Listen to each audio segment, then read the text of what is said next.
Good morning সবাইকে। আমার mini ব্লগে আপনাদের সবাইকে স্বাগত। আজকের দিনটা শুরু হয়েছিল বৃষ্টি বৃষ্টি টাইপের একটা ওয়েদার দিয়ে।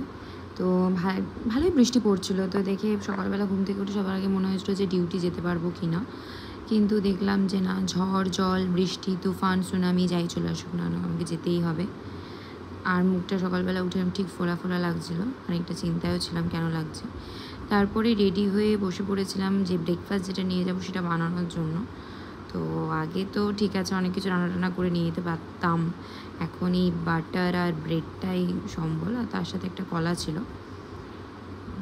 এটা খেলে পেটটা বেশ ভরে যায়। আর পিজি খাওয়া বা হস্টেল যেখানেই খাওয়া সেমই হয়। তো এরকম দুটো ব্রেডে একটু পিনাট বাটার বানিয়ে নিয়েছি বা মাখিয়ে নিয়েছিলাম, মাখিয়ে নিয়েছিলাম। তো সেটা দিয়ে মোটামুটি হয়ে গেছে। আর আজকে আমাদের কলেজে যাওয়ার পর একটা ছোট্ট পিকনিক যাওয়ার কথা আছে ডিউটির ফাঁকে। তো সেটার জন্য কয়েকটা জিনিসপত্র নিয়ে যেতে হবে। তারপরে একটু ছাতু খেয়েছিলাম জাস্ট জল দিয়ে গুলে, তখনও খুব বৃষ্টি হচ্ছিল।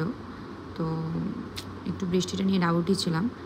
তারপরে রেডি হয়ে গেছিলাম নিজে এরকমভাবে সকাল সকাল। স্কিনটা একদম সেই গ্লো করছে, যেন মনে হচ্ছে আমি কিনা গিয়েছি, কিচ্ছু লাগাইনি, কারণ কিছু লাগানোর সময় নেই। জাস্ট কোনো রকমই সকালবেলা রেডি হওয়া। তারপরেই বেরিয়ে পড়েছিলাম রাস্তায়।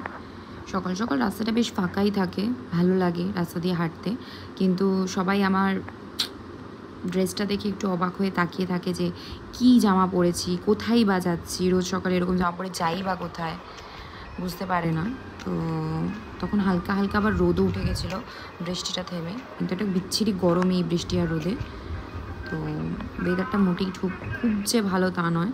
তারপরে আমরা এরকম একটা মুড়ি পিকনিক করেছিলাম। তারপরে কলেজ আর হাসপাতালের কাজ সেরে আমি বাসে করে ফিরছিলাম বাড়ি ফেরার সময় ওয়েদারটা খুব ভালো হয়ে গেছিলো। বৃষ্টি বাড়ি ফিরে, বাড়ি না পিজিতে ফিরে এই ভাত, ডাল সেদ্ধ, ডিম সেদ্ধ আর গোপাল ভাঁড়ের সঙ্গে লেট লাঞ্চটা এনজয় করছিলাম। লেট অনেকটাই লেট, 4:30 বেজে গেছিলো রাত করতে করতে। তো বেশ ভালো লাগছিলো খেতে, গরম গরম এই খাবারগুলো বেশ ভালো। আর রোজ বাইরে কিনে খাওয়া থেকে এটা বেশ ভালো। আর আজকে সন্ধ্যাবেলা চাও খাইনি, রাতে খেয়েছিলাম আমার পিজির বিখ্যাত খাবার, সেই একই ওই রুটি আর ডিমের আর ওই সব। তাই আমি আর ওটার ক্লিপিংস নিইনি, বা ভুলেও গেছি অনেকটা নিতে, মোবাইলটা নিচে নিয়ে যাইনি।